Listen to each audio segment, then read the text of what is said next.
We will now move to the first session, the high-level panel called Driving Fiscal Policy for Climate Action, Transformations and Visions for the Future.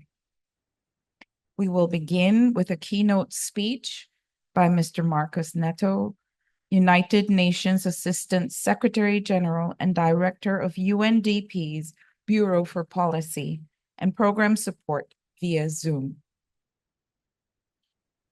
Here on the floor, Mr. Juan Pablo Bonilla, Manager of the Climate Change and Sustainable Development Sector, will be moderating the session and presenting all ministers and panelists. I just want to advise everyone that at this time, the panel will be recorded and this session will be aired Wednesday, September 4th. Mr. Bonilla, the floor is yours.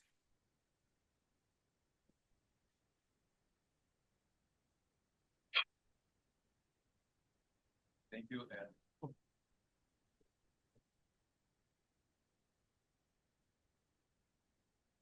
Thank you. Thank you. Muchas gracias.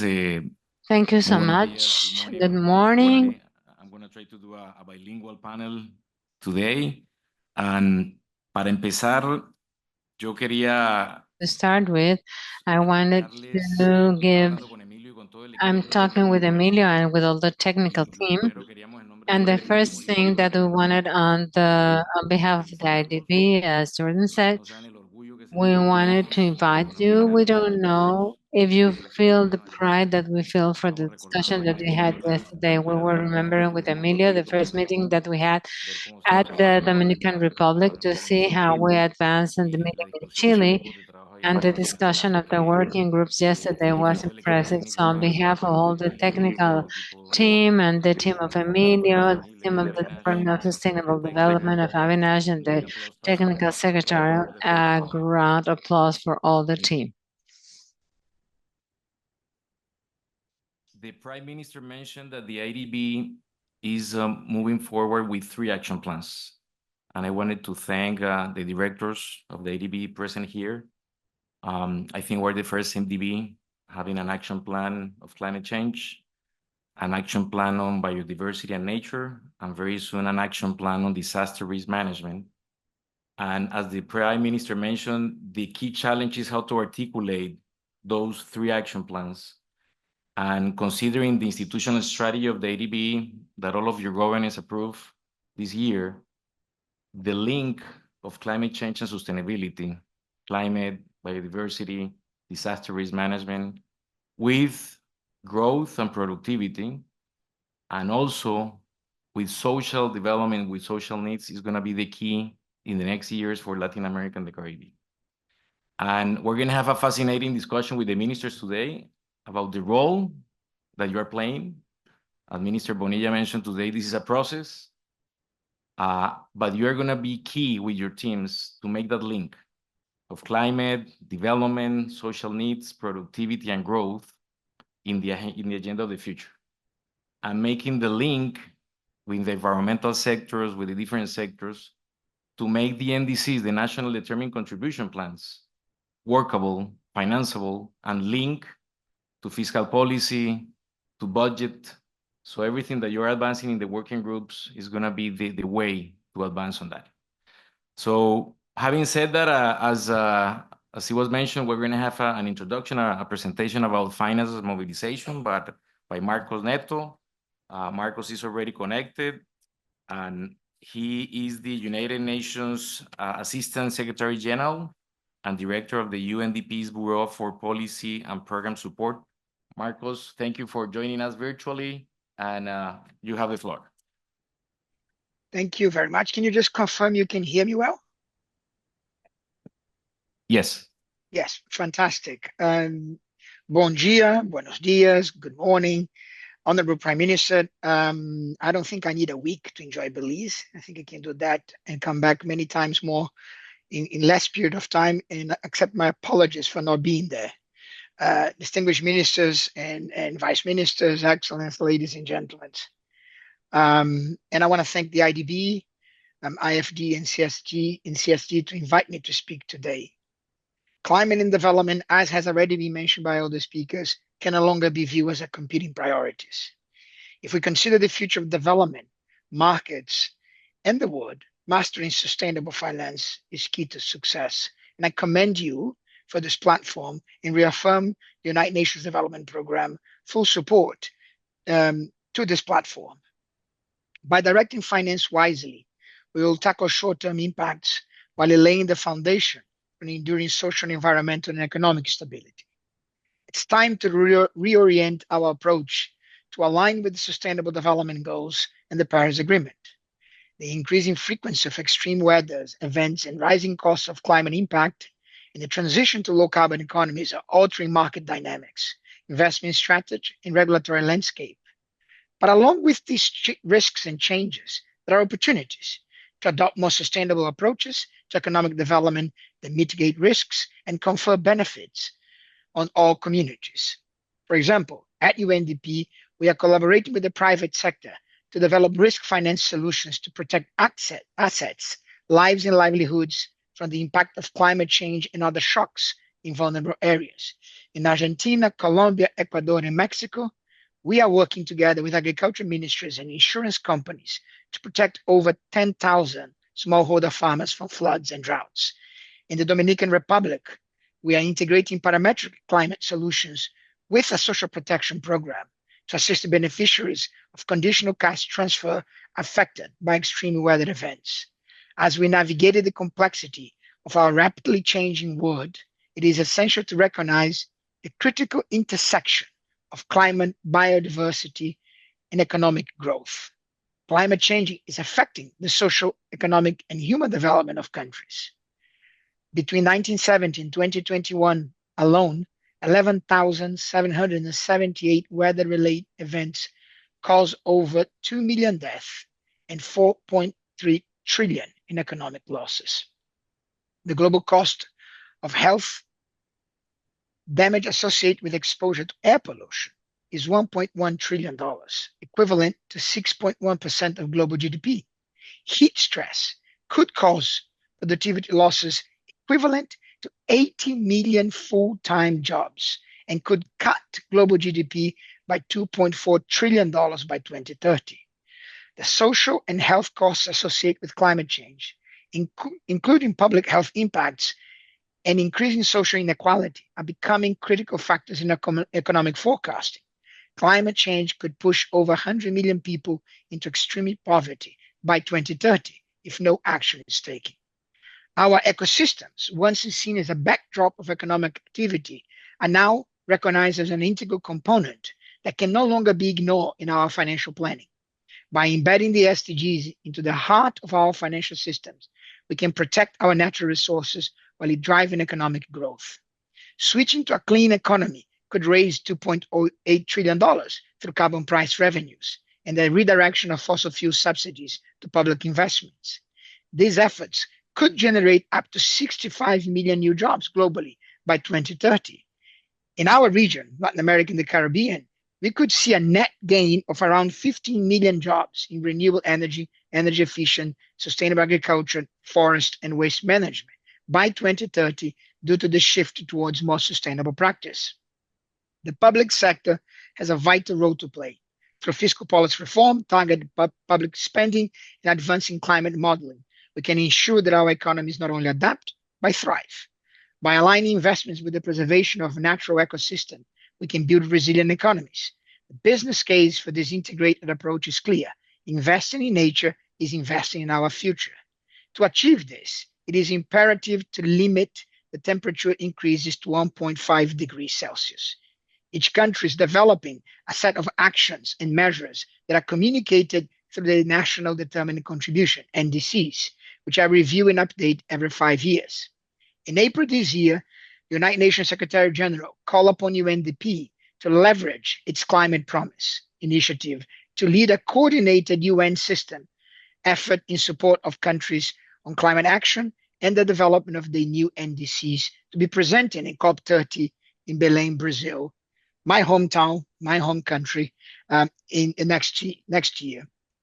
UNDP brought together UN-wide efforts through our Climate Promise, which support 85% of developing countries during the second NDC revision cycle, 2019-2021, covering 120 countries, including 26 in our region, to define the climate action priorities and support a net zero resilient and inclusive economy. We will do it again this year. Climate Promise 2025 will focus on providing ambitious NDCs, but NDCs that can be more investable for the private sector. We actually have a set of recommendations for private sector advisory group on how to get NDCs more investable while maintaining the ambitions of 1.5 alive. A key focus of our work as UNDP is now to leverage the next generation of NDCs as investment plans, linking them to the integrated national financing frameworks. INFFs provide a platform for reconfiguring a country's financial architecture. They enable the development of strategies and reforms to reshape institutions and policies by outlining a comprehensive range of financial sources, domestic and international, public and private. They enable countries to develop strategies for increasing NDC and SDG investments. INFFs, which are operating in 86 countries around the world, assist countries in planning, managing risks, and overcoming barriers to sustainable development. 12 countries in the LAC region are using INFFs as financial planning to achieve the SDGs. UNDP support has led to major reforms in public finance management, with 61% of INFF focus on tax and budget reform. An additional 32 countries have implemented SDG budget systems, with public expenditures expected to reach 2.1 trillion by 2028. Aligning a portion of these expenditures with the SDGs could increase SDG-focused public spending from 73 billion to 128 billion. UNDP is fostering a movement to take a broader view of public revenue and spending as a vehicle for sustainable development. In the Maldives, for example, fossil fuel subsidies are being reduced simultaneously with the strengthening of social protection systems. I would like to take the opportunity to commend the government of Belize on the INFF. UNDP is supporting the government through Climate Promise and an INFF by strengthening frameworks to finance the midterm development strategy, NDCs, and social protection strategy. This involves creating an integrated financing strategy and implement policy reform to attract investments. In El Salvador, we are supporting the government in developing a climate finance strategy by enhancing coordinations between the Ministry of Environment and the Ministry of Finance. These collaborations create new opportunities to mobilize funds for climate action and other sustainable development priorities. In Ecuador, we are assisting the Ministry of Economy and Finance with loans from multilateral organizations that require climate tagging, totaling $700 million. UNDP is also supporting with the formulation of costing of Ecuador's new NDC, which is fully integrated with the country's financing strategy. In our multilateral around the world finance for development, addressing finance and fiscal constraints is critical to drive progress. The urgency to create the financial system is very important. That's why we've been working with many partners, including the IDB, in putting in place some important instruments. We have examples of working with Mexico on the first SDG bonds in the world, with Uruguay, where we are the verifiers of the Uruguay sustainability bond, and in Bolivia, right, where we've been working with the Banco de Desarrollo Productivo on an issuance of 10 million green bonds in the development market. We need more collaborations, and we need to play a combined role, especially supporting public development banks in the pivotal role that they can play in that sense. In closing, let me ask a few things for the platform and for the ministers. One, a coordinated approach marshalling the full potential of the UN system, MDBs, and governments is needed to support the next generation of NDCs. We look forward to collaborating with partners to help governments deliver an ambitious NDCs. In aligning global efforts to facilitate sustainable transitions, those NDCs and governments should look at the G20 Sustainable Finance Working Group and the forthcoming joint principles for joint transitions. These principles will guide corporations, financial institutions, and integrate mechanisms for just transition, ensuring that the shift towards low-carbon economy is both sustainable and inclusive. Let's work together on innovations in debt finance that can help countries to leverage more private sector finance. Let's find a way to increase market access for below investment grade issuers, including through credit enhancement. Let's make use of all the policy instruments like the INFFs, which already have in many countries produced integrated financing strategies, which can be used to lend pads for investments and support country platforms as they get to be developed. Ministers of finance across the region are uniquely positioned to shape the third generation of NDCs. These policies cannot be developed as in the past only by ministers of environment. Your involvement is crucial for ensuring that these commitments are not only financially sound, but aligned with the shared sustainable development goals.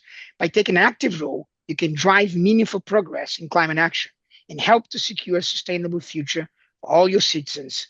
We invite you to join this effort and make a lasting impact. And again, I committed UNDP to support your work in partnership with IDB and others in this platform. Muchas gracias. Muito obrigado. Thank you very much.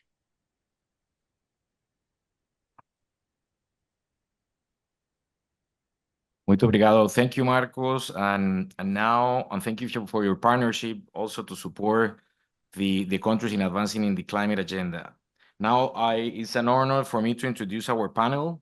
We're going to have Minister Christopher Coy from Belize, Minister Ricardo Bonilla from Colombia, Minister Straw from Barbados, Minister Gerson Posada from El Salvador, and Minister Michelle Halkitis from Bahamas. The way we're going to do the panel, we're going to have 2 questions, 5 minutes each, Minister. And let's start with the first one. How do you see, as Ministers of Finance, the balance? How are you balancing economic growth with climate goals? Or how are you integrating climate goals into economic growth and economic development? So let's start with Minister Coy.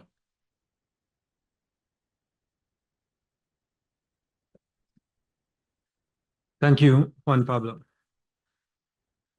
First off, I will say that we don't have all the answers. Yes, we plan, but we also learn by doing, and we evolve our policies and actions accordingly. Belize, like many small island developing states in the Caribbean, are proof of concept of countries managing to balance sustainable development goals with climate goals, recognizing that we cannot achieve economic prosperity or resiliency without climate resiliency. As best as possible, we plan on and work on aligning both with a climate-smart development strategy. Belize continually aims to improve the tools that we have to stay on that climate resilient development pathway in the face of climate disruption.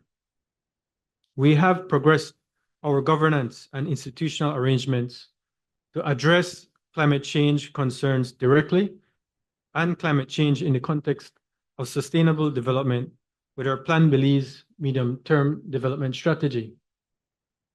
Before I continue, though, I would like to speak to the vision. Ministries of Finance have to identify the resources. I think Jordan spoke about not only the matter of resources, but design and implementation as critical components in that process in addressing economic growth and climate considerations. But when we look at finance, I think we have historically taken a more simplistic approach so far as looking at our budget, incrementally looking forward as to how we address the issues of the day or the policies that we seek to adjust and attend to, but also in terms of debt management. I'd like to step back a little bit and maybe recall some of my experience in the legal world. When we look at insolvency, we have essentially two types of insolvency. You have cash flow insolvency and you have balance sheet insolvency.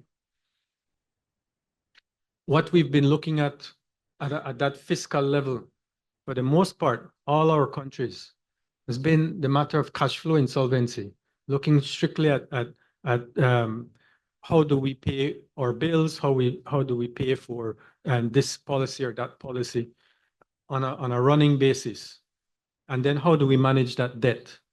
That's essentially we're looking at cash flow as the sole part of our consideration. We ignore that balance sheet management. And I think in looking at debt management and cash flow, we're doing ourselves a major disservice. So when we want to look at how we sustainably develop our countries and at the same time address climate goals, having those aligned, we have to look at our overall wealth, our green wealth, if you will, the country's green wealth.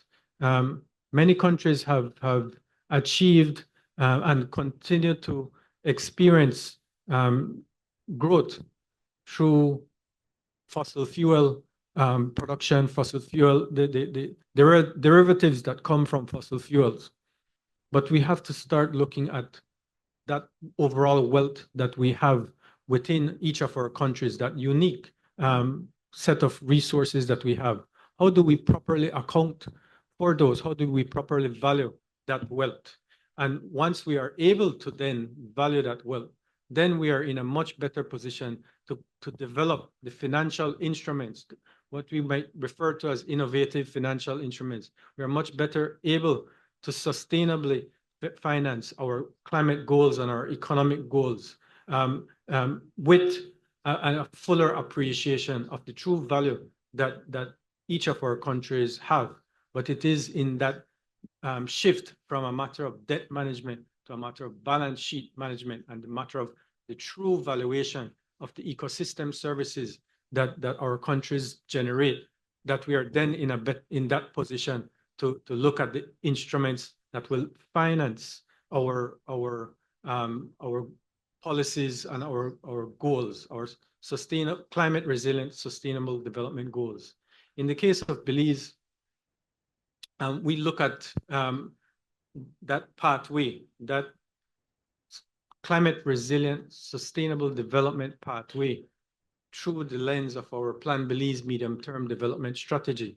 Having that climate smart development strategy, national development strategy, is an essential element of ensuring that we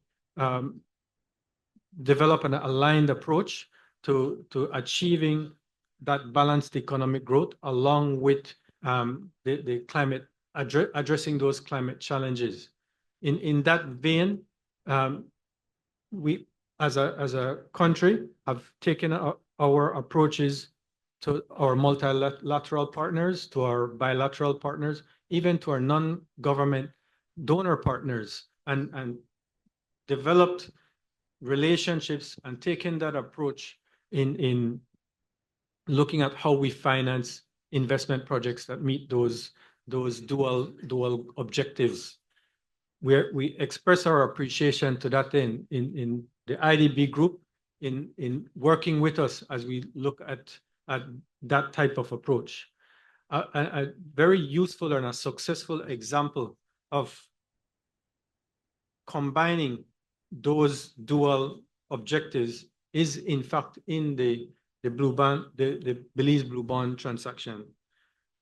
That is an example of how results-based financial deals can allow ministries of finance to mobilize financing to address debt and investment into natural capital to meet Belize's national conservation and blue national determined contributions. These results-based deals have been proven to be important innovative tools to promote fiscal reform and responsibility while creating a framework for delivery on key climate and sustainable development goals. We have not only seen the increased number of nature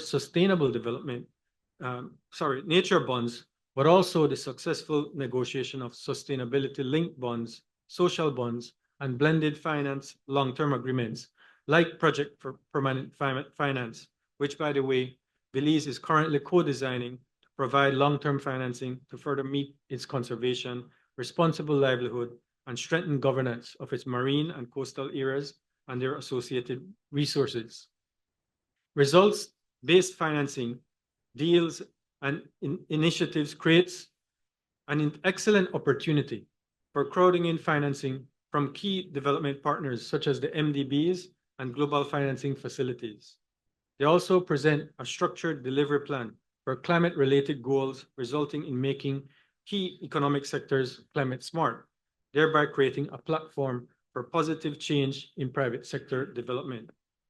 Overall, the Belize Bond Initiative created a model for how financial tools can be used to achieve both economic stability and targets focused on nature and climate. My delegation is open to further exchange on our experience with other interested parties. Thank you.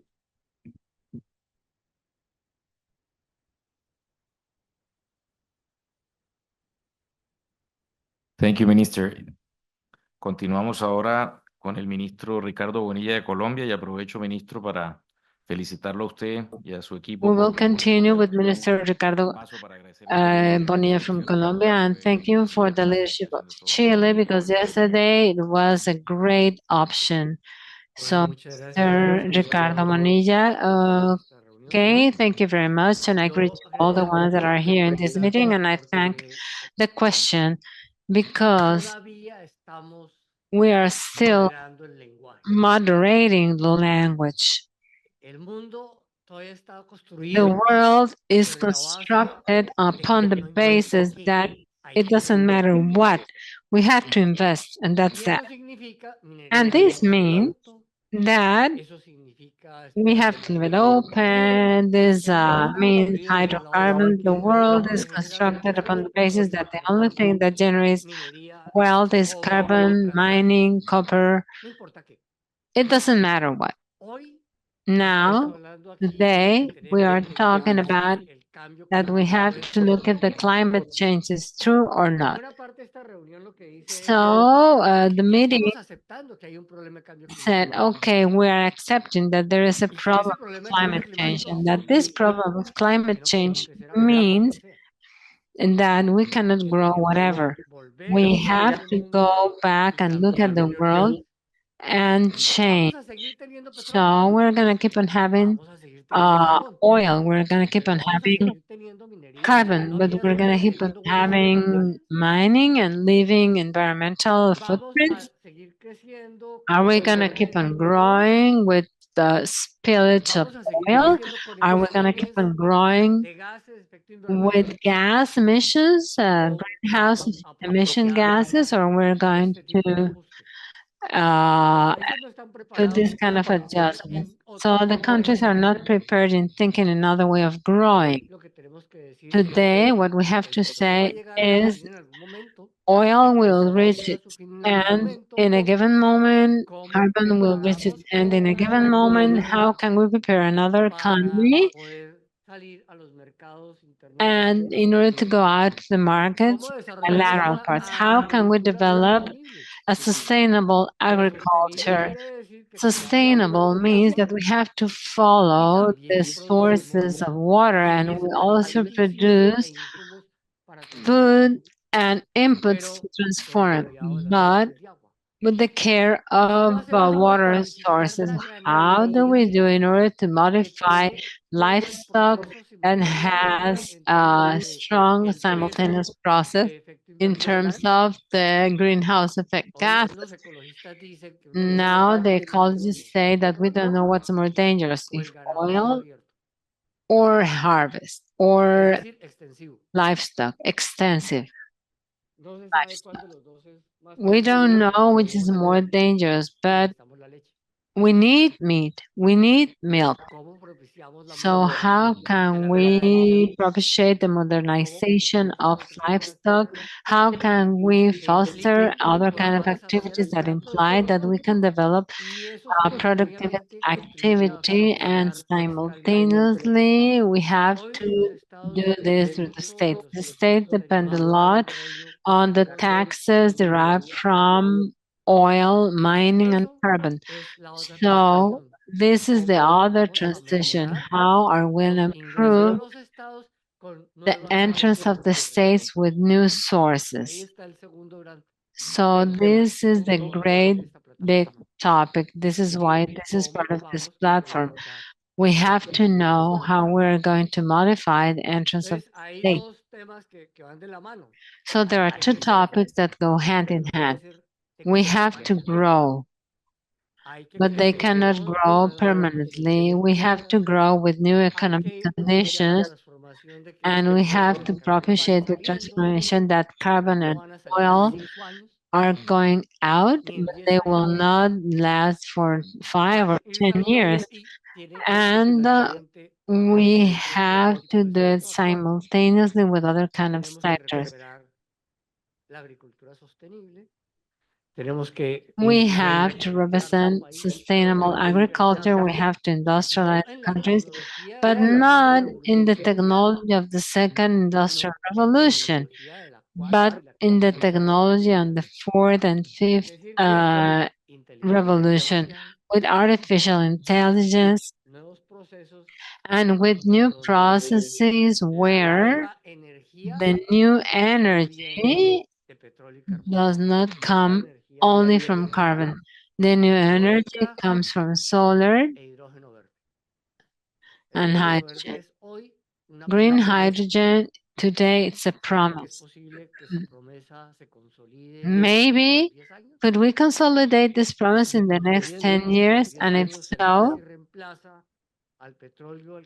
and if it replaces this, then this is the problem. So we have to do it. We have to do it with climate change.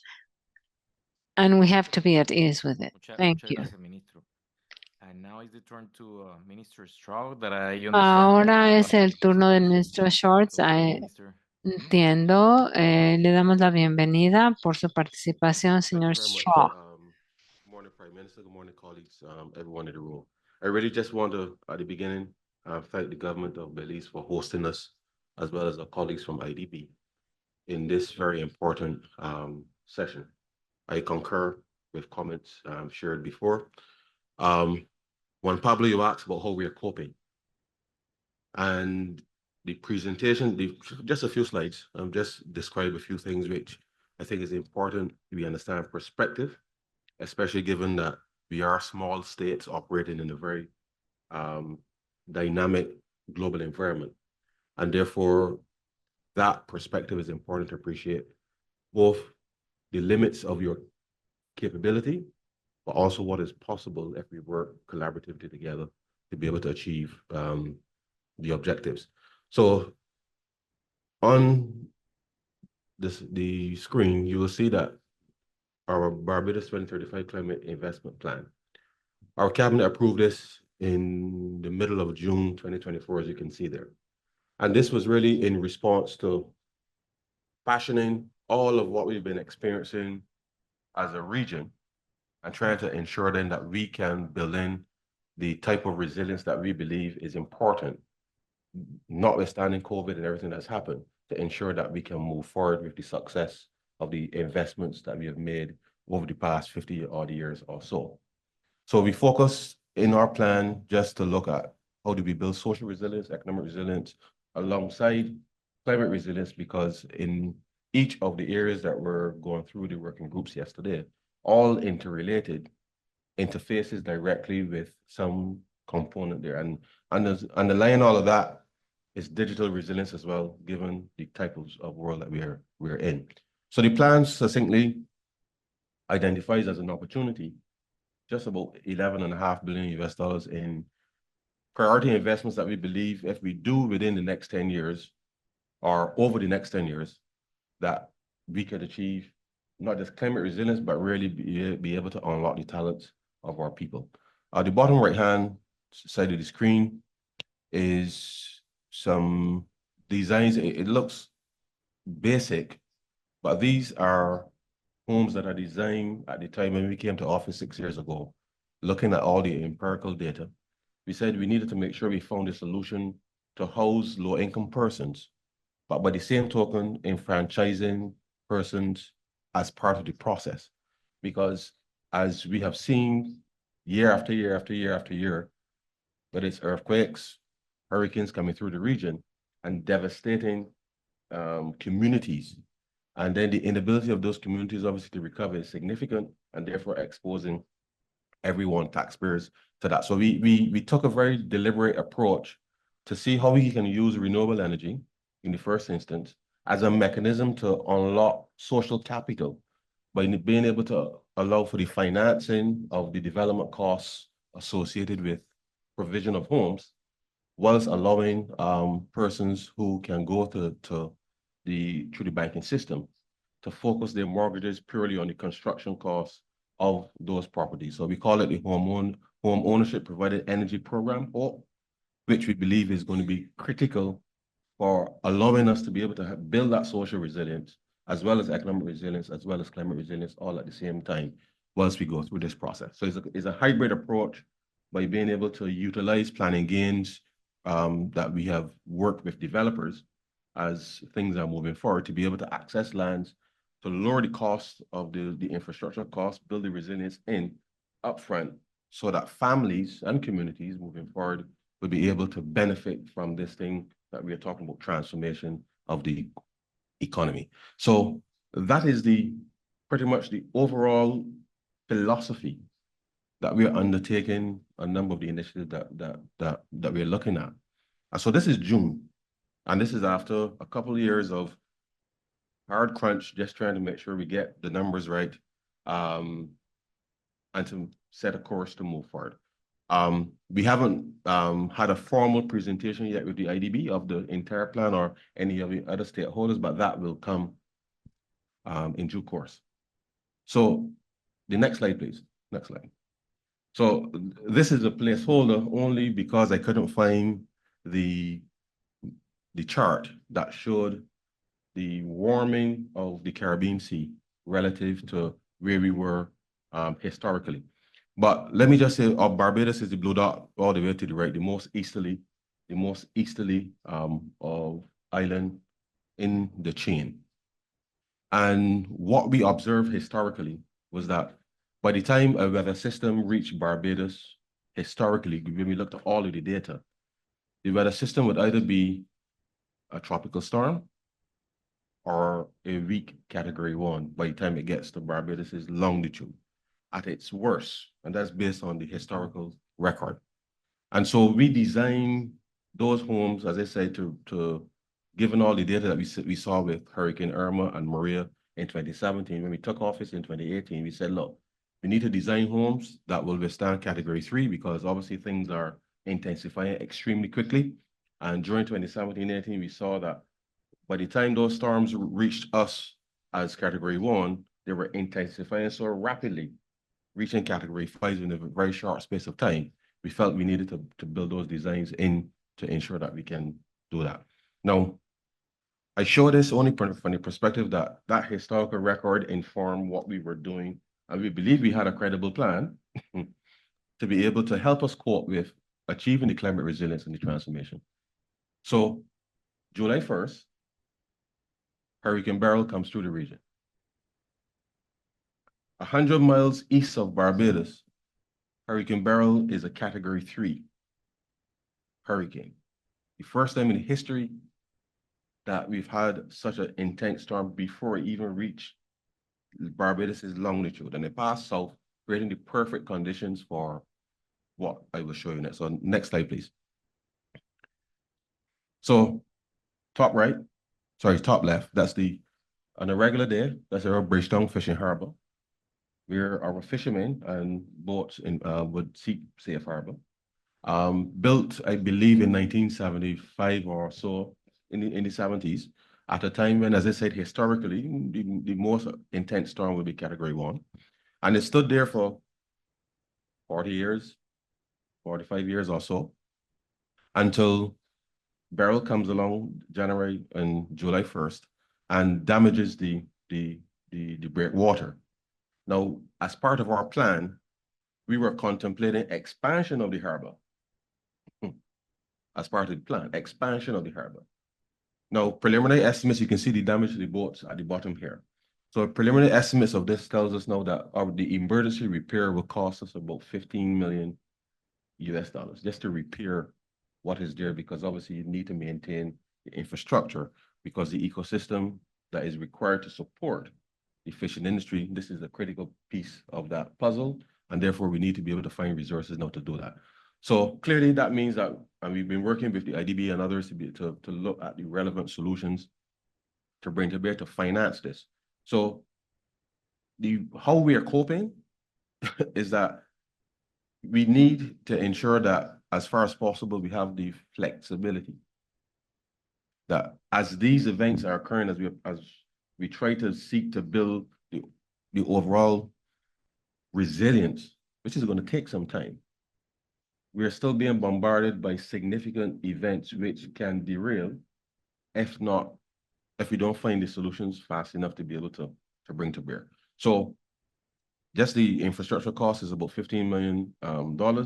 As it relates to the replenishment and the repair of the fishing boats, we're working with partners to be able to see how we can advance not just the financing, but the access to the fishing moles to be able to ensure that we can get better fishing fleets coming out of this process, so that the livelihoods of those fishermen will not be significantly disadvantaged moving forward, because this is where ordinary people are able to own a business and support their families. And obviously, as part of what we are doing with the Marine Spatial Plan, with the first debt swap that we've done with the IDB, is going to be absolutely important as part of the sustainability of Barbados. And so this is significant because there are a large number of people who would rely on this activity as part of their independence, their resilience. And therefore, this is important to appreciate that people matter. Now, we did not suffer any loss of life as we've seen in Grenada and St. Vincent. And therefore, the type of response obviously is clearly different from that scenario, from what is required for ours. But this is where the dynamism of how the climate crisis impacts different islands, because if Hurricane Beryl caused different impacts to different countries as it moved through, and it spread right across the gamut of all the possible responses that you could see from one system. So this is important. Next slide, please. Now, I'll let that sink in for you there on your screen. So we talk about natural capital and valuing our assets. So this is Paynes Bay on our west coast. So our west coast is where much of the tourism activity takes place. So this villa, this is a photo on June 30th. on the left. And you can see the same signs, yeah, on the right-hand side. 6 feet of beach loss, as you can see clearly there, being the impact all along the West Coast. Now, this impacts not just the actual tourism activity, but the ecological part of the economy, which will be particularly important to understand, one, how we deal with our coral reef restoration, given the battering that the reefs took during the storm. Obviously, the biodiversity that goes within that. And as I took a presentation from our coastal zone management unit, there's a particular type of sand that is required. If we wanted to create a beach ahead of the coming winter season, there's a specific type of sand that you would need to put there that will stay there. Now, of course, they say that on average, it will take about 9 to 12 months without any other further disruption for the beach to come back on its own. But in 9 to 12 months, people are now having to make decisions about where they will go in the interim. We've had some hotel operators lay off workers, cease operations because of the impact of this kind of thing in relation to it. So for us, the managing of the economy in these circumstances obviously becomes even more challenging, especially given that we've already gone through COVID. We had a volcano in 2021 erupted in St. Vincent, the Aspel on Barbados. We had a hurricane literally impacted us directly in 2021. The war started in Ukraine, the global supply chain issues, all of these things we've had to respond to in the interim to ensure that we can keep things going. And therefore, I want to impress upon us here that the perspective of how entities like the IDB collaborates with global partners to assist in creating the space that is required to be able to deliver on this climate investment plan, I think is important. I really do appreciate the fact that we've seen the adoption of the climate resilient debt clauses. We've already done 2 debt swaps with the IDB, which has created some fiscal space and using some proactive liability management, which has been part of our strategy to manage and create space as part of our response. And therefore, it is important that as we have developed these climate investment plans, I want to put on the record in this space that in the same way that we are saying that we would give debt relief when something happens, our perspective is that having developed the climate investment plan and we work with our partners, we would rather do it the other way, where we create the space upfront, using those, proactively triggering those clauses to release the capital upfront to build the resilience in quickly, not just on the finance side, but also on the acquisition of technologies is going to be important. And therefore, if we can do that in a credible way, then I believe that small countries like Barbados and Belize and all of us in the region will have the best possible opportunity to be able to withstand the shocks as they come. Because the hurricanes will continue to intensify, I think, as my colleague from Columbus indicated, if we don't make deliberate decisions globally about what we're going to do to impact the planet, then in our space, we will continue to feel the impact because we are the ones on the front line of the impact of the climate crisis. So therefore, we would love to see an adoption of this type of approach where we agree that we will release the resources up front to build the resilience so that, because we do not want to have the hurricane, earthquake, to get that relief. We want to be able to build resilience because we know those things will come. And when they come, the damage or the recovery will be shorter simply because we've been able to build the resilience upfront as part of the process. So next, final slide, I think it is there now. Next slide. So this is what Barbados is known for. And we believe that the building of resilience, whether in terms of So I neglected to indicate that the cost of repairing those beaches along the West Coast preliminarily is around 240 million US dollars, which we'd already started to have discussions with the private investors along the beachfront to see how they will work with government to be able to, in a PPP type arrangement, properly so, to be able to ensure that we can do the beach defenses, the coastal defenses, which helps them to protect the investment, which helps us to be able to continue to maintain lives and livelihoods in relation to all the activities that are connected to this specific thing, as well as being committed to ensuring then that as part of the first debt swap that we did with the IDB, that the marine spatial planning work that is currently ongoing supports the efforts in order to ensure that we can enhance the biodiversity, but then by the same token, ensure that our natural capital can be utilized as part of the response to being able to build climate resilience. So I'm happy to say that we will participate in that working group from that perspective, but this is what the world expects of Barbados.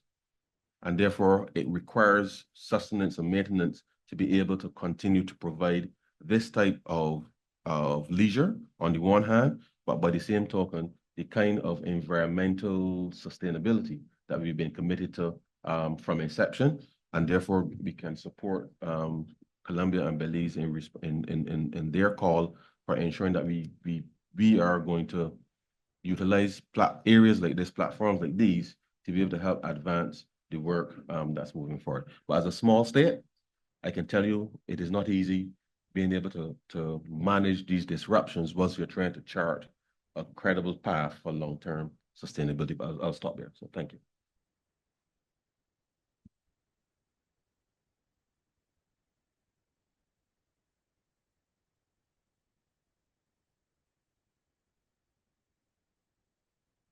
Thank you, Minister. And this shows the importance of the new working group that is going to work on biodiversity and natural capital.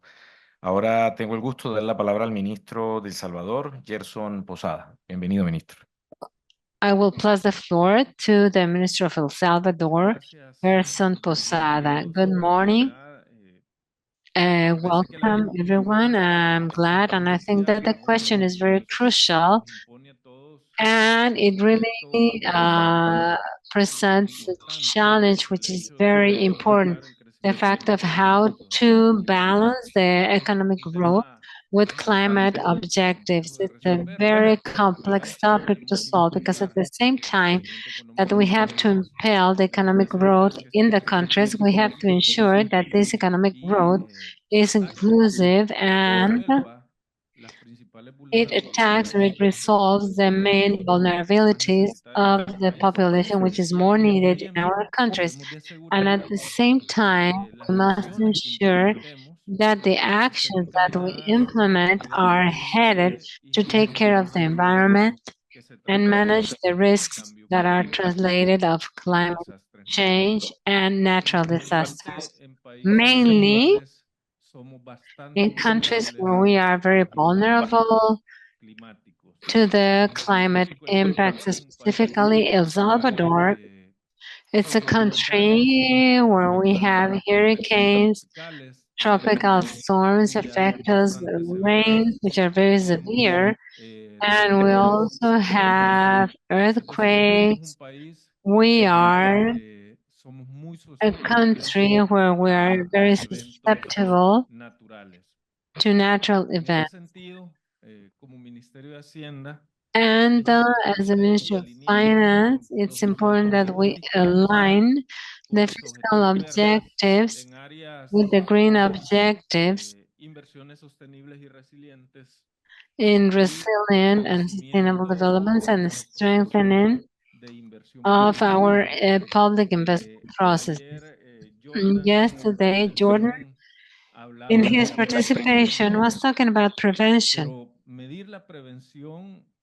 But to measure prevention, it's expensive, and many times no realizamos realmente la importancia de la prevención.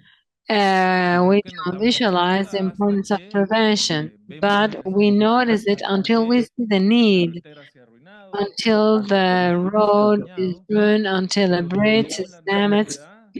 But we don't see the need, the previous need of investment, and we think that the countries must advance towards that. And as I was saying before, prevention is expensive, and we have to strengthen our processes as well of pre-investment and to make a formulation, an adequate formulation for our investment projects in order not to have to face afterwards a higher cost when we face all these climate events. And specifically in El Salvador, with the support of the multilateral, mainly the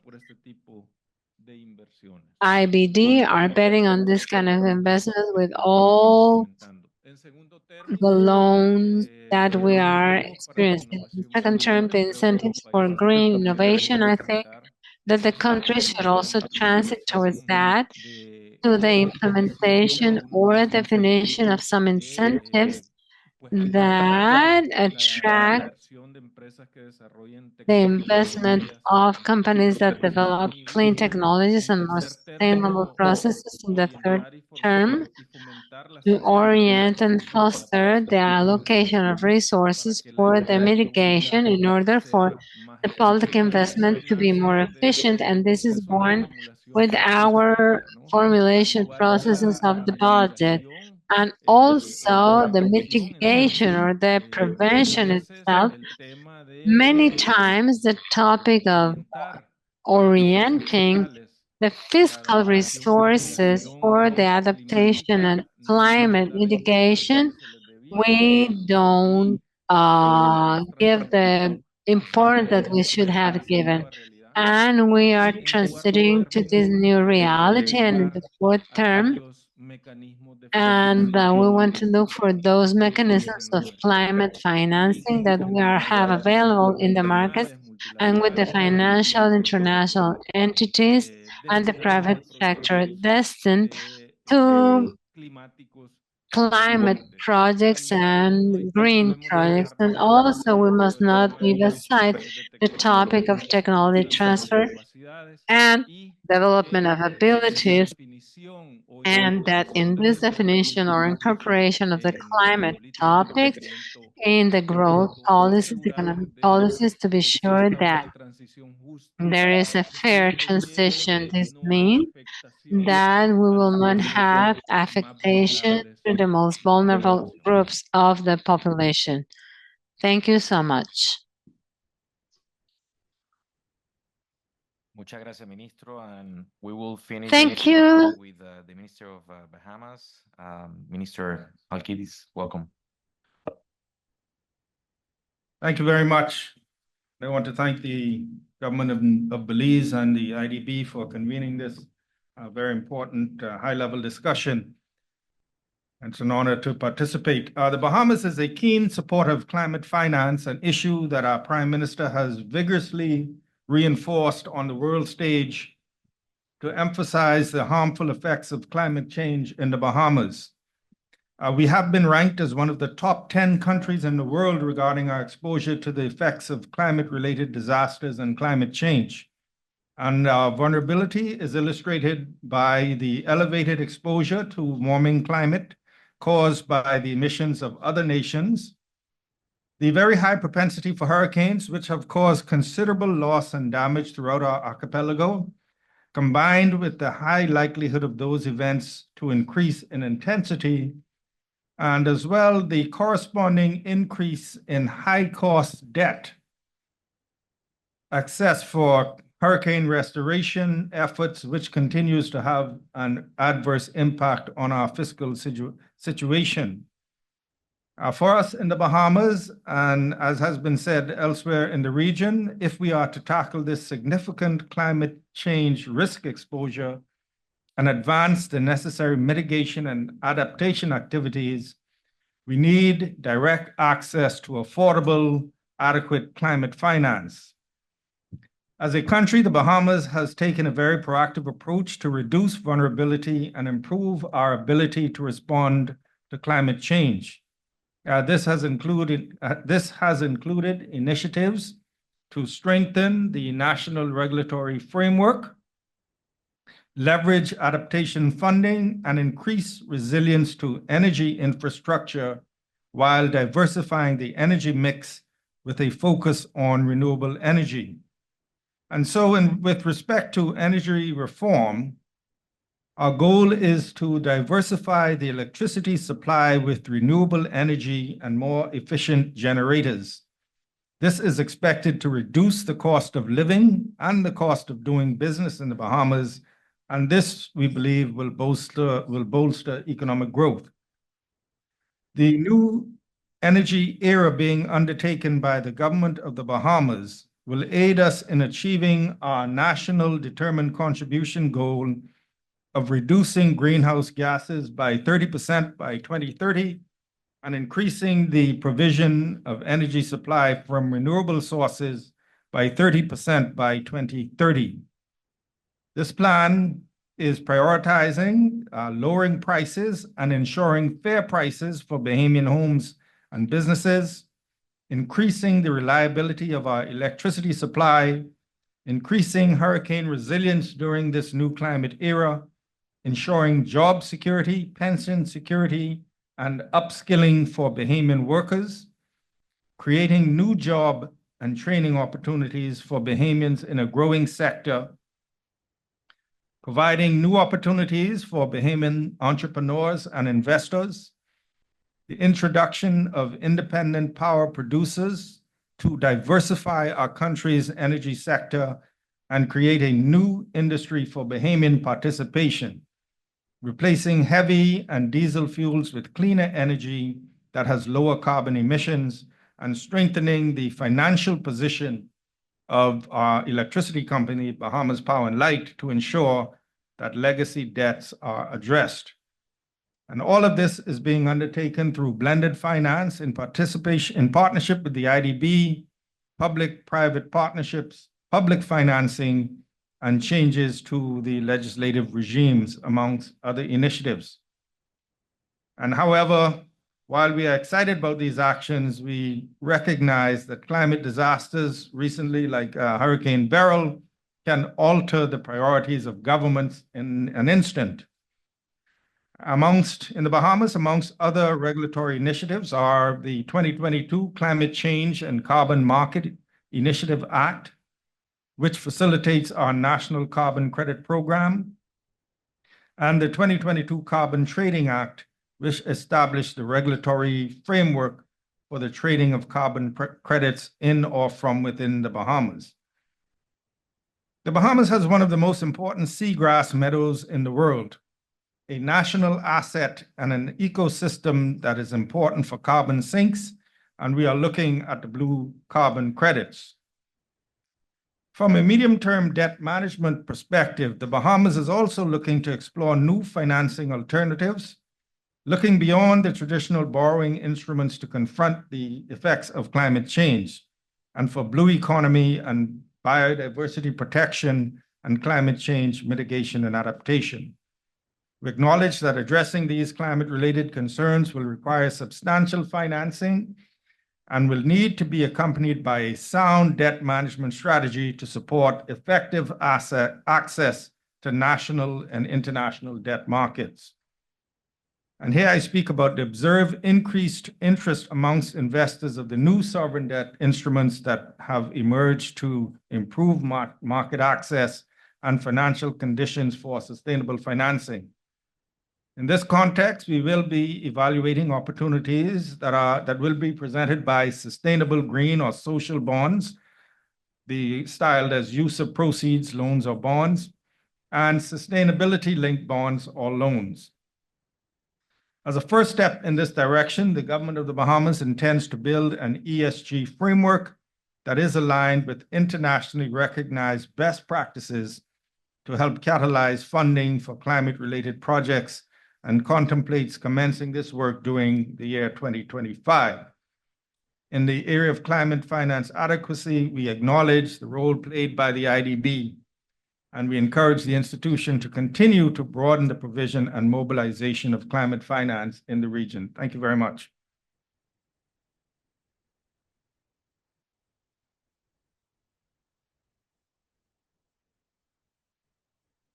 Thank you, Minister.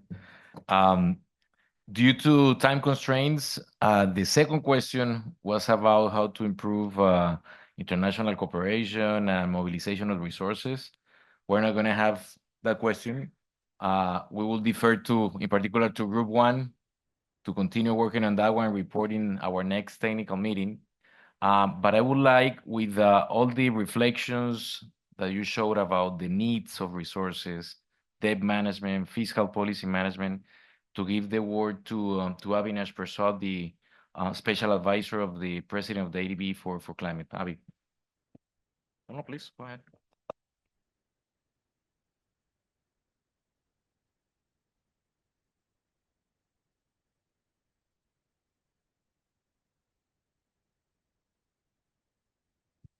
Thank you very much, Juan Pablo, distinguished ministers, distinguished officials, colleagues.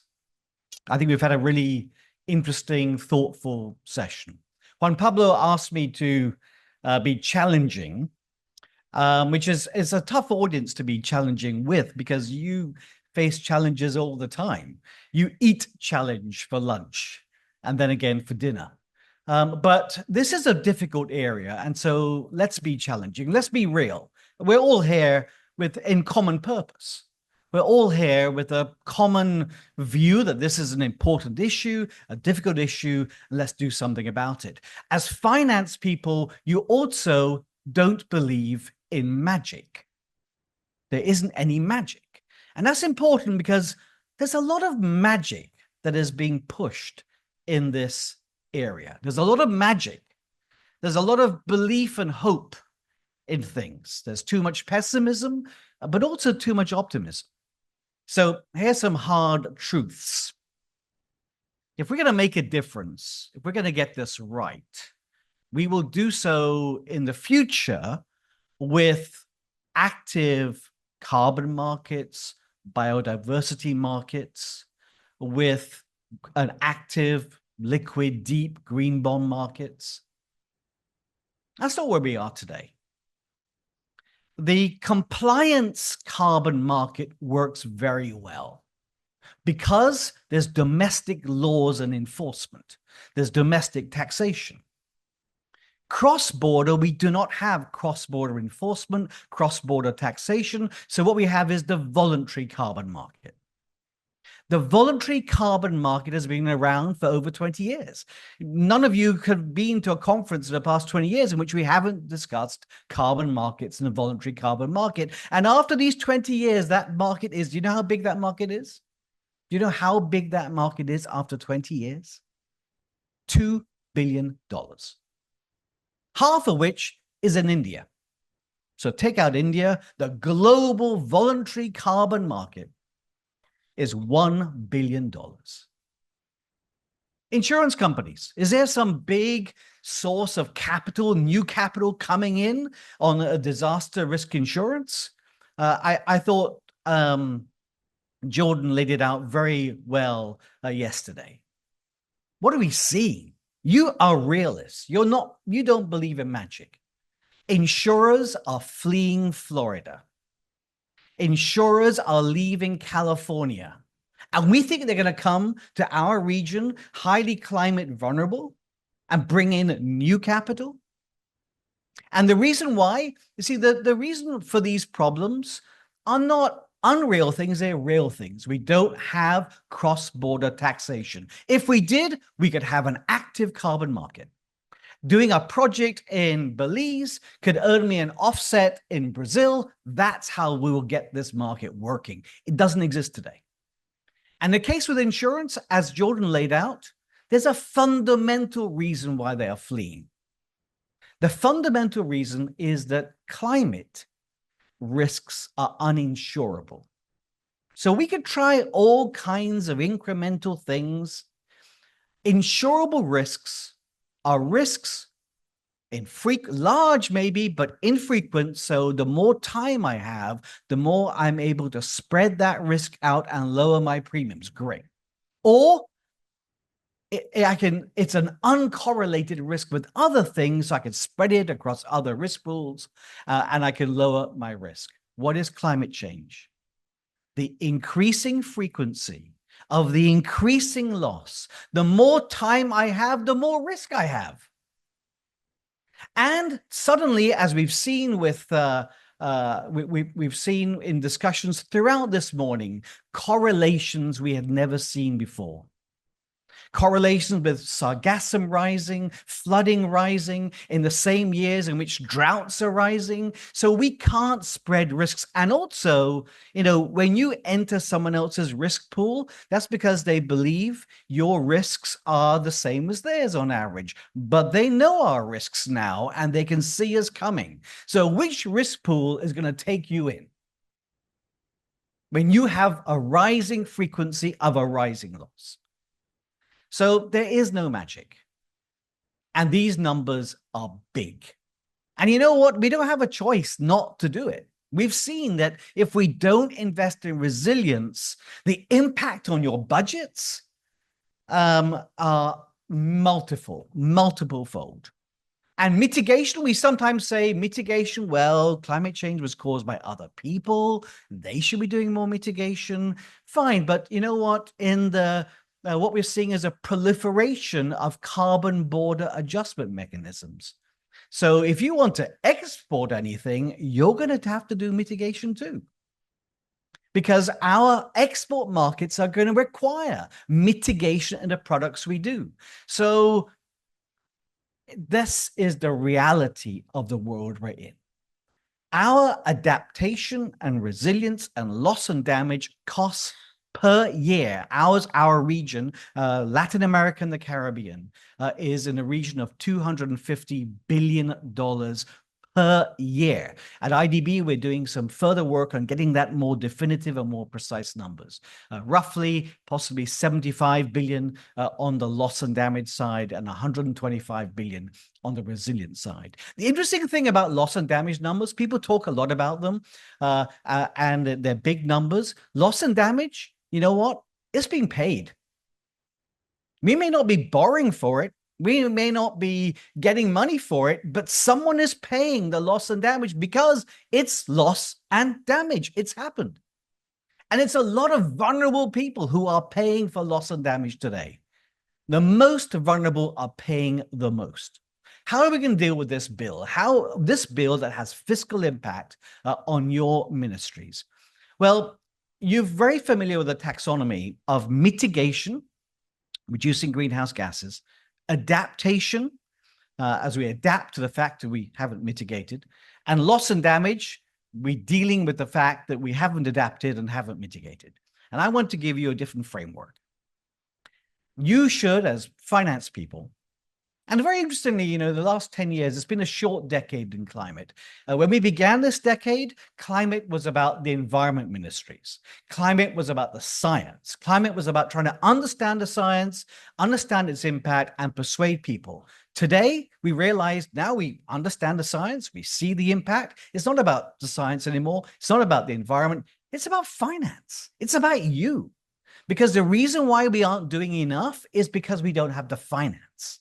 So here's the framework as finance people in thinking about climate. Break things down into revenues, savings, costs. Revenues, savings, costs. Do you know about 2/3 of the things we need to do for the climate in mitigation primarily, but also some adaptation, has a revenue? And if it has a revenue, then our job as finance ministries and as multilateral development banks is to help the private sector do it, de-risk it. De-risk it in terms of local and micro risks. And we need to, we are here and committed to help you in looking at all the ways in which you can de-risk that. There are things like our partners in the World Bank space, in the multilateral development space, like the World Bank's insurance, MEGA. We do our own insurance. And there's a lot of things that can be done with a micro sense. But also there's a macro risks. Investors are not coming because they're worried about currency. Investors are not coming because they're worried about credit and default. And we've just launched a new pilot in Brazil on managing FX liquidity, offering you FX liquidity when you need it most to attract those investors. So revenues. Our role here as ministries, as development banks, is to find ways of reducing those risks that employs those revenues, especially in energy production. I was having a fascinating discussion with the minister yesterday about potentially Belize exporting solar energy to Mexico. These are things that generate revenues, and we're happy here to help in de-risking that, in building feasibility studies and supporting. But the private sector cannot do everything. Governments, especially donor governments, quite like the notion of the private sector because it means less donors. But the private sector does not do adaptation. The amount of times I get resistance when I say that, the reality is the private sector does where there are revenue streams, and there are very few revenue streams in adaptation. Adaptation is your classic public good. I build a seawall, I protect my entire coast. How can I charge one person for it and not the other? It's a public good. And the private sector is not funding something for which they're getting no revenues for. And in a beautiful world, we teach, I'm an economist, we teach in a beautiful world, in a Candidian world, that I know there's some future savings in 15 years. So why did I take those future savings and I use that money today to invest to avoid the loss, and therefore I get those savings? That does not work. The discount rates are too low. The uncertainty is too high. If it were to work, it'd be working in California today. If it were to work, it would work in New York. It's not. So it'd be great. We should encourage it, support it, but it's not delivering. We need debt, unfortunately, public debt to build public resilience. And here we are again, very much keen to be here with you alongside. We know that debt needs to be inexpensive debt, needs to be long-term debt. If you're going to get savings from your public investments, you can repay with your savings. That's great. But these savings are probably 15, 20 years out. So we are looking at how we can extend our maturities. And we're also working very hard. You've probably heard of IDB Klima. In the way that we could lower the cost of debt is using rewards for results. We help you build that seawall. That seawall is certified to defend your city, and donors will be prepared to come and lower the interest rate and pay that interest. And what the money they're putting down to pay the interest is guaranteed success for them. It's 100% success for them because the wall is already built, already getting successes. So on adaptation, on things with savings, we probably need debt, but we need to make sure that debt is as sustainable as possible, as long-term and low cost. So we're happy to work on that. And then there are things that have costs, and that's loss and damage. The private sector is not going to do loss and damage. The public sector cannot keep on funding loss and damage every year. You will sink under oceans of debt before the sea levels rise up. So we need to find ways of building the resilience to reduce the loss and damage, and to find new sources of revenues that will help to fund that loss and damage. And there's some ideas out there in those new sources of revenues, and we want to partner with you in how you respond to those ideas to make sure you're not disproportionately impacted by them. There's an idea, for example, on a small levy on shipping. Many people think these ideas are unreal, but I wonder how many people here know that every tanker of oil that leaves a port pays the Oil Pollution Compensation Fund in case of a future oil spill. Every single barrel of oil that's produced by the United States of America or imported pays a 9 cents per barrel into the oil spill fund. So we're going to need new types of mechanisms for revenues, and we can help you in designing those mechanisms, in thinking about your response to these mechanisms being imposed overseas, and then how to spend that money to maximize, minimize your loss and damage, or maximize your resilience. So that's what we need to do. Develop a framework, ministries, revenues, savings, costs. Revenues, we need to really work on unlocking those who are invest because they are revenues. And that is not easy.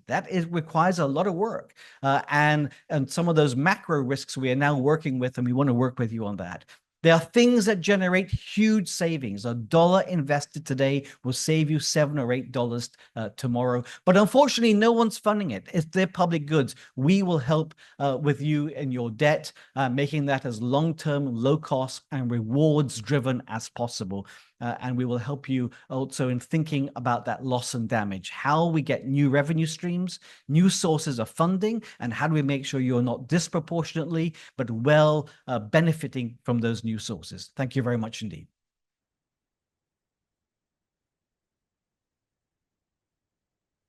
Thank you, Abby. And just before opening the floor, because I received the message that we're going to have 15 to 20 minutes of participations. I really wanted to thank everybody. I think the discussion with the minister was very insightful. It's not only, as Minister Bonilla said, to grow different, but also to see fiscal policy, debt management. All the ministers of the Caribbean brought the importance of resiliency, and also the minister of Belize. Thank you very much for bringing that link with nature as part of resilience and disasters that as I said at the beginning, is going to be part of the new institutional strategy of the bank. And thank you, Abby, for provoking, as you said, this idea of having a framework based on revenue, savings, and costs that is very important for this audience and the role of Minister of Finance for the future.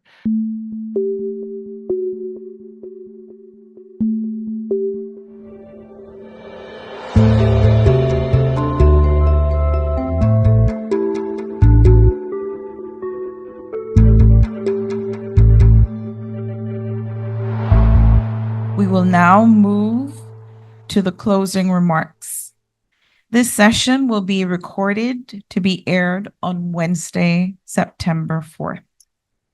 We start with Honorable Orlando Habet, Minister of Sustainable Development and Climate Change of Belize.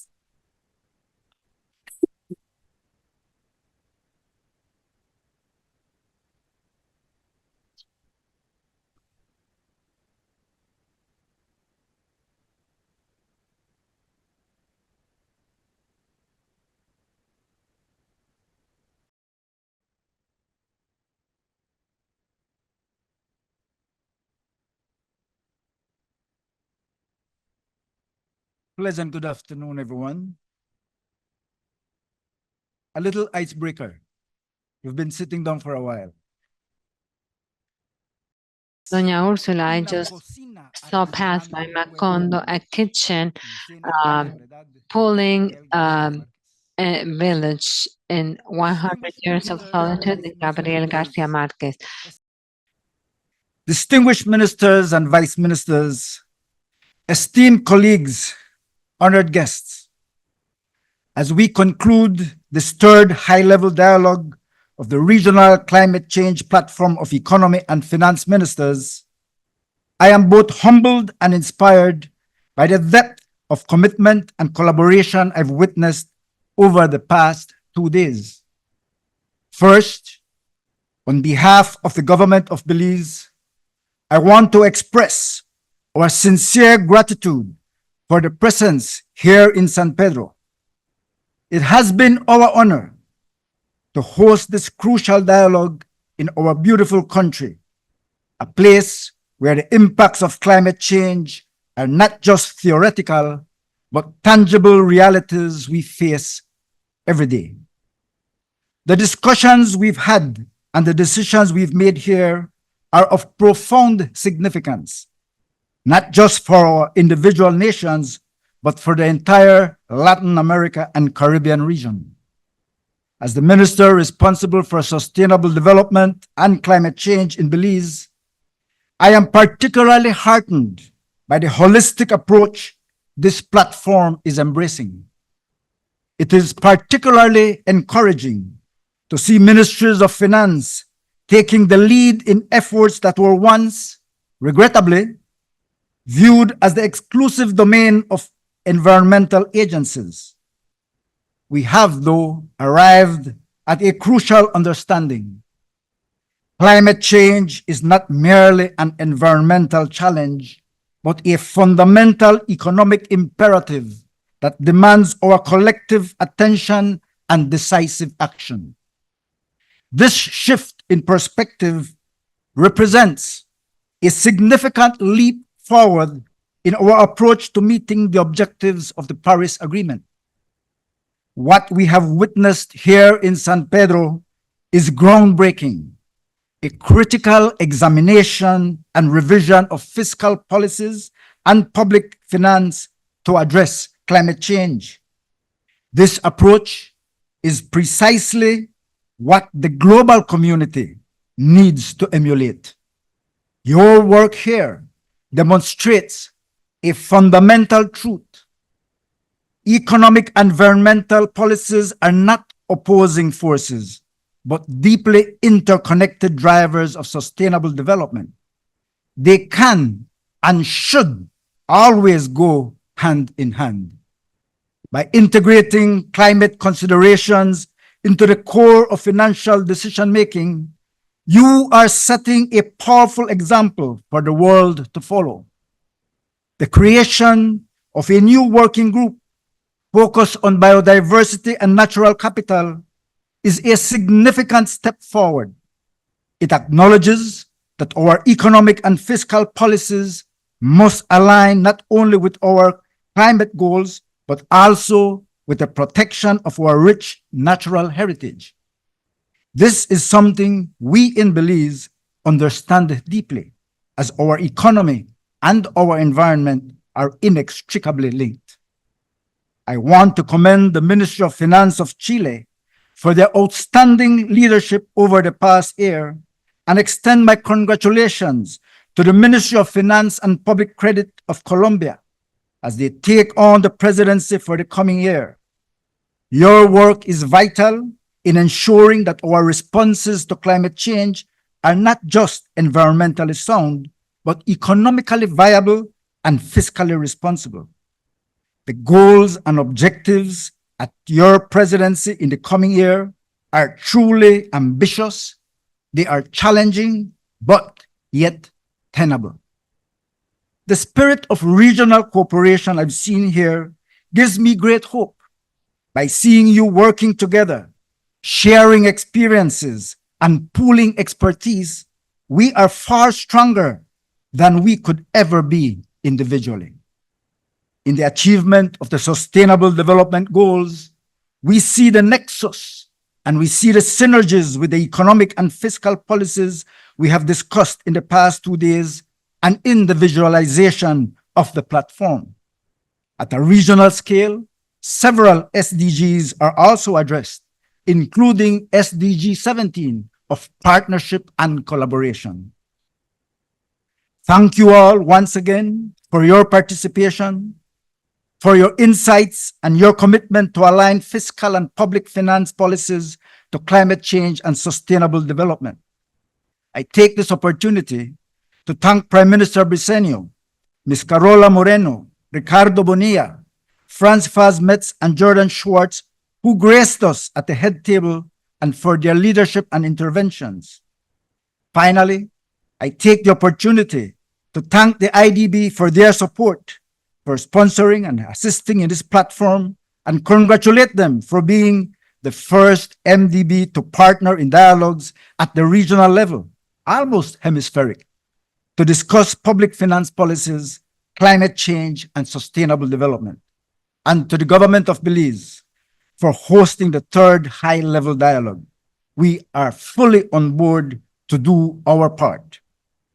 Do enjoy the rest of the day and of tomorrow, and make sure you visit us again. Thank you.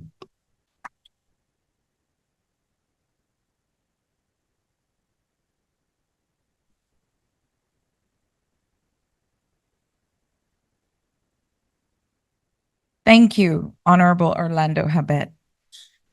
We will now listen to Honorable Ricardo Bonilla, Minister of Finance and Public Credit of Colombia.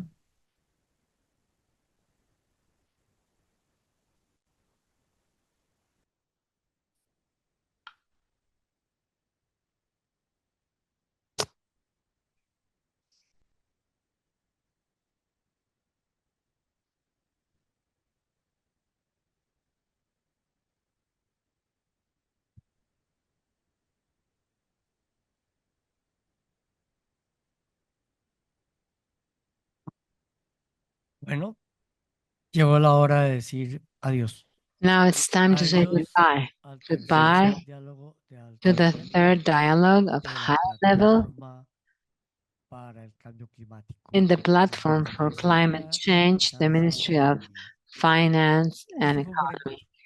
This was a Sirva great para meeting, agradecer and I hope that this will al be gobierno de Belice por haber useful sido el in order anfitrión, to thank muy buen anfitrión, Belize for having been the host, al very good gobierno host, de to the Alemania government por of Germany for having financiar financed esta plataforma, this platform, this al meeting, BID por to habernos the organizado los IDB for temas having y el organized proceso, the topics and all a los que nos han processes, acompañado de otras and the people that have instituciones, been with us from these Naciones Unidas, institutions, the United etcétera. Nations, and so Y a forth, and todos so los que on, por estar and aquí each and every one of es una you muy that are buena here that have conversación. participated ¿Qué queda? actively.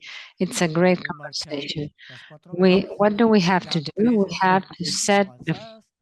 4 Esta es la tables. cuarta. 3 of them are Y advanced. The estas 4th 4 one is mesas starting, and lo que these tratan 4 es de tables ponernos a tono are con los trying temas que nos to corresponden. be at ease with Cambio the topics climático, that correspond to us: climate finanzas. change, finances. ¿Cómo vamos a afrontar el How are cambio we en el going modelo to de face crecimiento the económico? changes in the model of ¿Cómo vamos a economic growth? afrontar How are los we going to desastres face naturales the causados por natural el modelo disasters económico caused by y the aquellos economic que movement causa la and naturaleza those política? that cause nature for the ¿Cómo political vamos a changes? organizar los How recursos? are we Bueno, going to iniciamos un organize diálogo the a ese resources? nivel How can we start a con high-level la dialogue banca with multilateral the para que bilateral bank efectivamente se in pongan order los to recursos place, in necesarios fact, para the ese cambio? resources, the needed resources, in order to develop ¿Cómo this hacemos change? para que How la can we banca do de alto nivel so the higher level bank of every revise level las tasas de will interés? review the interest rates? Todos los que estamos aquí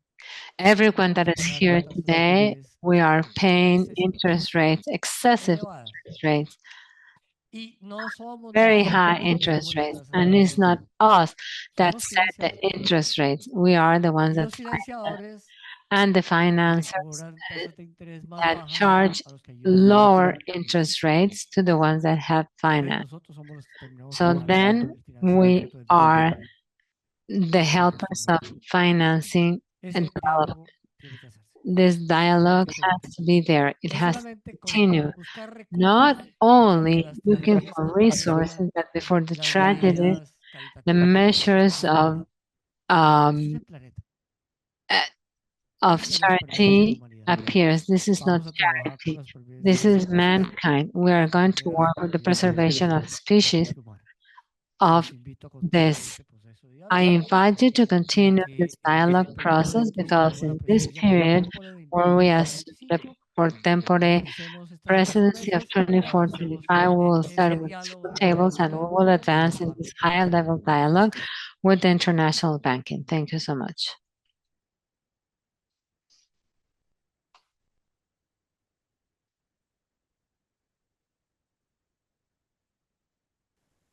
Thank you very much, Minister Bonilla. And last but not least, Ms. Rocio Medina Bolivar, IDB representative in Belize. The floor is yours.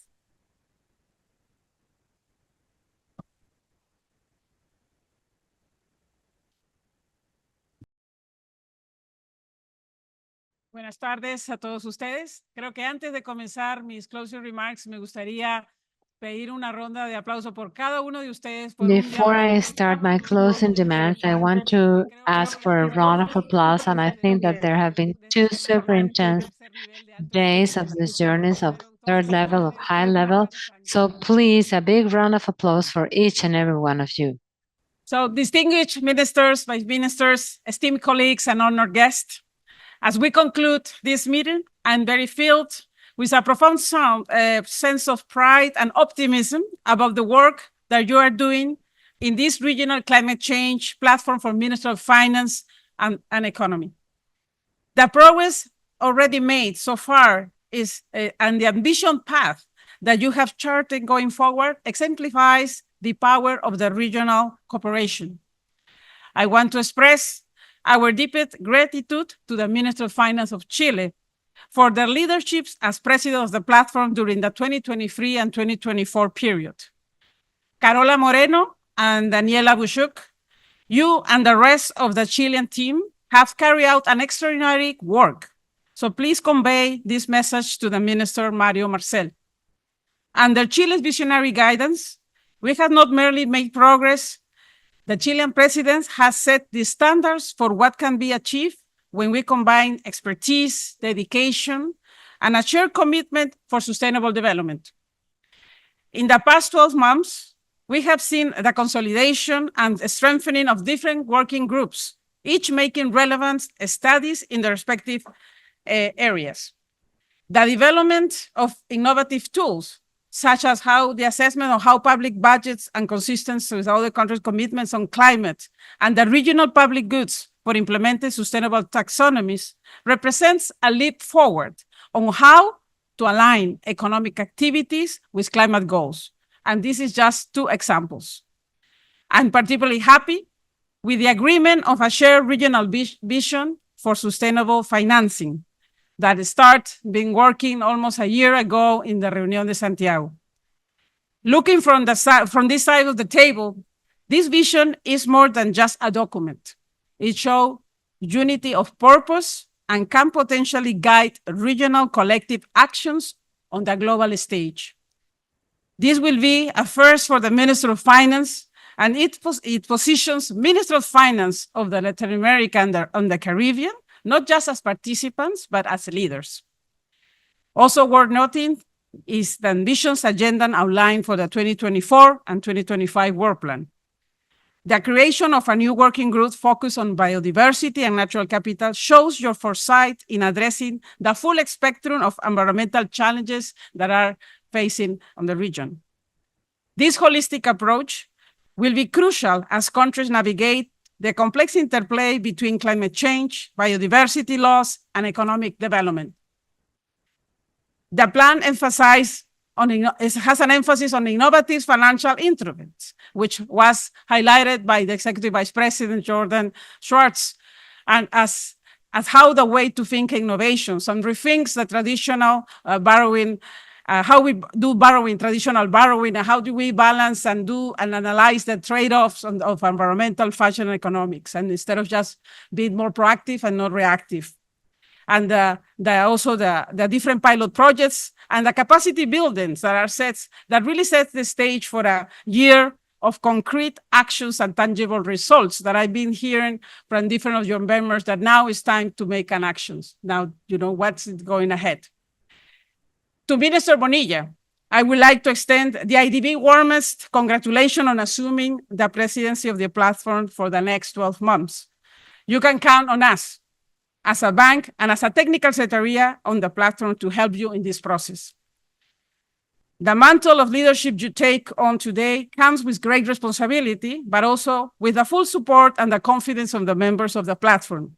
Your strategic priorities of increasing the investment on climate projects and positioning our region as a prime destination for sustainable development are both timely and crucial.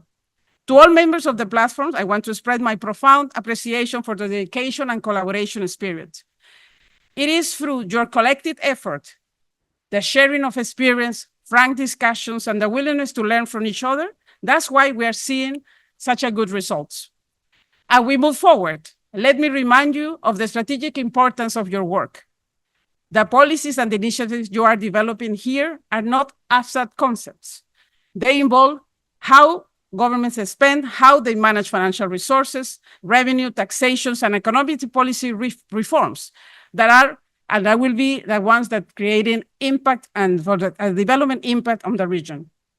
Thank you again for all your participation, your insights, and your solid commitment for climate agenda. I look forward witnesses the continued growth and success of the platform in the year ahead. Our heartfelt thanks to Belize for providing such an inspiring backdrop for our discussions. The government of Belize's collaborations and support was instrumental in facilitating such a rich and fruitful dialogue we had all these days.